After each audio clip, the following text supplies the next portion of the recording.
परंतु संघटना बांधण्याची तयारी नक्कीच आहे, हे काय लपून ठेवण्यासारखं नाही।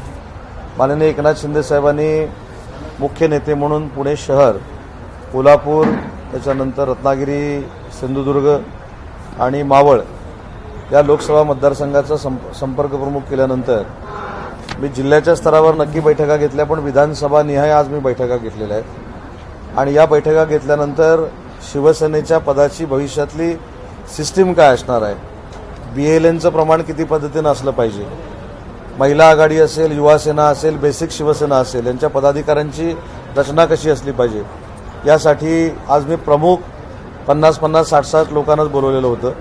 पुढच्या आठवड्यामध्ये मी विधानसभा निहाय आता बैठक घेणार आहे। जसं आता इथं शिवाजीनगर आणि कोथरूडची एकत्र बैठक झाली, पुढच्या आठवड्यामध्ये शिवाजीनगरची सेपरेट बैठक होईल आणि कोथरूडची सेपरेट बैठक होईल।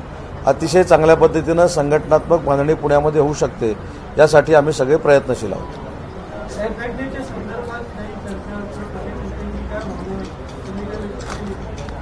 भाषणापेक्षा कार्यकर्त्यांच्याच भावना काय आहेत मी ऐकून घेतलेल्या आहेत, त्या सगळ्याच मीडियासमोर मी सांगू शकत नाही, परंतु पदाधिकाऱ्यांचा संपर्क हा 100% असला पाहिजे, हीच कार्यकर्त्यांची महत्त्वाची भूमिका आहे आणि असे संपर्क ठेवणारेच पदाधिकारी भविष्यामध्ये नेमले जातील।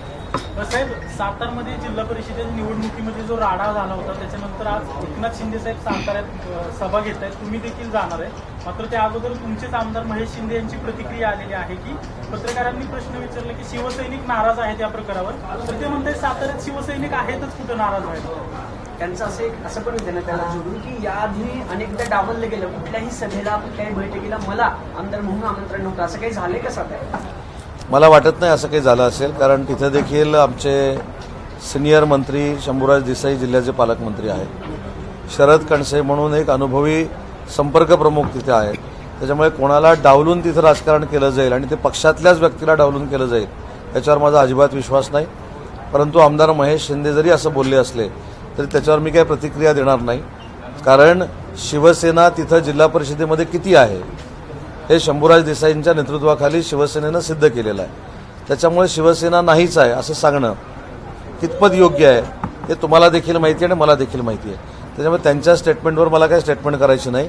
पण शिवसेनेचं साम्राज्य अबाधित असल्यामुळंच दखल घेण्याएवढे जिल्हा परिषदेचे सदस्य आणि समोरच्याला घाम फोडण्याएवढे जिल्हा परिषदेचे सदस्य हे साताऱ्यामध्ये निवडून आलेले आहेत। एका तुमच्याच आमदारांनी असं वक्तव्य केल्यानंतर कुठेतरी कार्यकर्ते डिमोटिवेट होतात असं वाटत नाही का तुम्हाला? शिवसेना हा केडर बेस पक्ष आहे, त्याच्यामुळं वंदनीय बाळासाहेबांच्या विचारानं प्रेरित होऊन धर्मवीर आनंद दिघे साहेबांच्या नेतृत्वावर विश्वास ठेवत एकनाथ शिंदे साहेब काम करत आहेत। एकनाथ शिंदे साहेब शून्यातून विश्व निर्माण करणारं एक नेतृत्व आहे आणि सातारा जिल्हा हा तर स्वतः साहेबांचा जिल्हा आहे, त्याच्यामुळं साहेबांच्या जिल्ह्यामध्ये भविष्यामध्ये शिवसेना ही 1 नंबरलाच असेल हा मला ठाम विश्वास आहे। साताऱ्यांचं सगळं राडा झालं, त्यानंतर पहिल्यांदा उपमुख्यमंत्र्यांची सभा आहे, त्या सगळ्या जिल्हा परिषदेनंतर पुन्हा साताऱ्याची बांधणी घेतली, उपमुख्यमंत्र्यांनी स्वतः लक्ष घालून। नाही, बांधणीपेक्षा मला आपल्याला देखील त्या कार्यक्रमाचं निमंत्रण द्यायचं आहे। गांधी मैदानामध्ये जी ऐतिहासिक सभा होते ही रेकॉर्ड ब्रेक गर्दीची सभा असणार आहे, त्याच्यामुळं काही लोकांना कळेल शिवसेना आहे की नाही। पण मला असं वाटतं की ज्या पद्धतीने एकनाथ शिंदे साहेब या महाराष्ट्रामध्ये स्वतःचं नेतृत्व कर्तृत्व सिद्ध करून काम करत आहेत, त्यांच्या पक्षावर बोलण्याचा कोणालाही अधिकार नाही। पण अचानक सभा घ्यायचं कारण प्री प्लॅन्ड होतं। माझ्याकडे देखील साहेब येणार आहेत, ज्या ज्या ठिकाणी जिल्हा परिषदेमध्ये, पंचायत समितीमध्ये, नगरपालिकांमध्ये घवघवीत यश मिळालेलं आहे त्या निवडून आलेल्या लोकप्रतिनिधींच्या पाठीवरनं मायेचा हात फिरवणं, त्यांना शाबासकी देणं। तर काय राडा हा शब्द तुम्ही जो वापरलात तो काय झाला हे देखील तुम्हाला माहिती आहे। कशा यंत्रणांचा वापर कोणी केला याच्यावर मला बोलायचं नाही, पण तो यंत्रणांचा बळाचा वापर झाला हे देखील तुम्हाला माहिती आहे। आणि याच्यामधनं जो जनतेमध्ये आक्रोश आहे त्याला देखील कदाचित आज वाचा फुटणार आहे, कारण लोकशाहीमधनं निवडून आल्यानंतर अशा पद्धतीनं 2 जिल्हा परिषद सदस्यांना मतदानापासून वंचित ठेवणं ही कुठच्या लोकशाहीतली पद्धत आहे ही जनता आता तिथली विचार करते। त्याच्यामुळे कोण काय बोलतंय याच्यापेक्षा आम्हाला ताकदीनं साताऱ्यामध्ये शिवसेना वाढवायची। महेश शिंदे थेट पक्ष नेतृत्वाला आव्हान देतात असं नाही वाटत की शिवसेना आहेच कुठं साताऱ्यात असं? बघा, मी तुम्हाला एक सांगतो, मी कोणाचंही नाव घेऊन कोणाला मोठं करत नाही। माननीय एकनाथ शिंदे साहेबांच्या नेतृत्वाला आव्हान देणारे कसे मातीमोल झाले ते तुम्हाला माहिती आहे, त्याच्यामुळे शिंदे साहेबांना आव्हान कोणी देऊ नये आणि त्यांनी मोठं केलेल्या लोकांनी तर देऊच नाही. साहेब, विधान परिषदेचं काय? राज्यात आता सगळीकडे विधान परिषदेच आहे. पुण्यातून देखील एक दोन नावं चर्चेत आहेत. तुम्ही काय पक्ष म्हणून चर्चा केलं, कुणाला संधी देण्याचं ठरवलं, असं काही चर्चा बैठका झाल्या? विधान परिषदेचं काय हेच खरं मी तुम्हाला विचारणार होतो. मलाच माहिती नाही काय ते.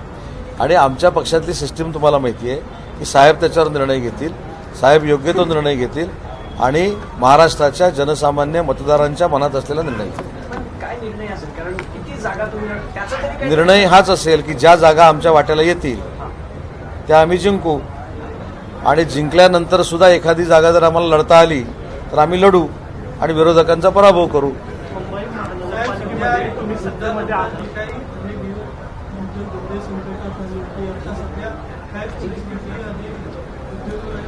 काही युद्धजन्य परिस्थितीनंतर खरोखरच परिस्थिती सुधारलेली आहे. मी त्या परिस्थितीमध्ये देखील पुण्याचा दौरा केला होता, आढावा घेतला होता.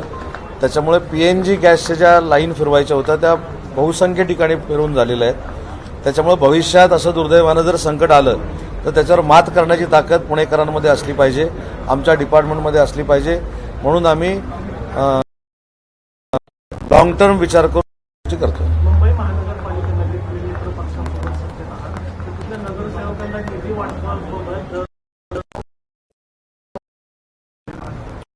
एक चर्चा सगळीकडे रंगलेली आहे, परंतु तिथं युतीचं साम्राज्य आहे त्या महानगरपालिकेवर आणि समन्वयाने शिवसेनेचे महापौर संजय गाडी याच्या संदर्भात योग्य तो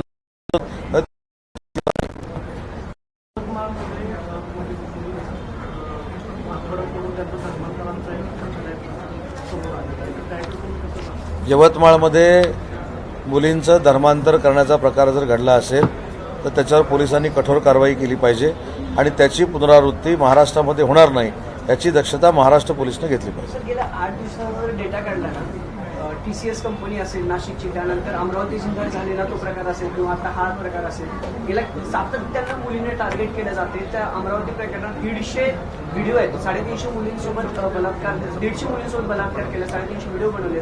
TCSचं तसंच प्रकरण आहे. सरकार म्हणून यावरती काही ठोस भूमिका घ्यायची वेळ आली असं वाटत नाही? नाही, सरकारनं ठोस भूमिका घेतलेलीच आहे.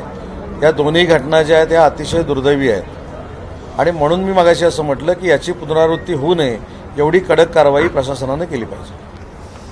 ठीक आहे. मुख्यमंत्र्यांना पत्र दिले, राज्यामध्ये महिलांवर अत्याचाराच्या घटना वाढलेल्या आहेत. या संदर्भात तुम्ही पण असं वाटतं तुम्हाला वाढलेलं आहे आणि मुख्यमंत्र्यांची तुम्ही बोलणार? सुप्रियाताईंनी जर पत्र दिलं असेल तर त्याच्यामध्ये वावगं काय असं मला वाटत नाही.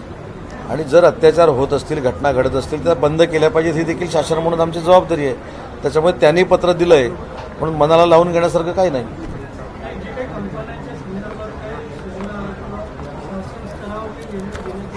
कशाबाबत?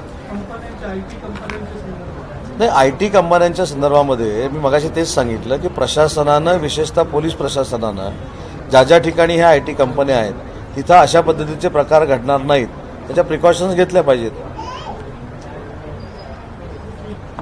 अजून एक पुणे जिल्ह्यातलीच बातमी म्हणजे महत्त्वाची गोष्ट जी आहे ती म्हणजे बारामती विधानसभा मतदारसंघामध्ये माननीय अजितदादांच्या दुर्दैवी निधनानंतर सुनेत्रा वहिनी त्या ठिकाणी निवडणूक लढतायत.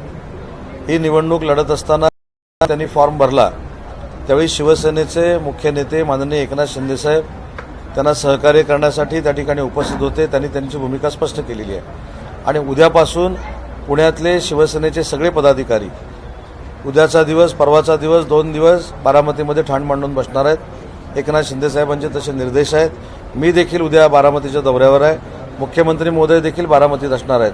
त्याच्यामुळे जेवढं सहकार्य सुनेत्रा वहिनींना करता येईल तेवढं एकनाथ शिंदेसाहेबांच्या नेतृत्वाखाली आम्ही बारामतीमध्ये करतोय आणि सुनेत्रा वहिनी विक्रमी मतानं निवडून येतील ही आम्हाला खात्री आहे.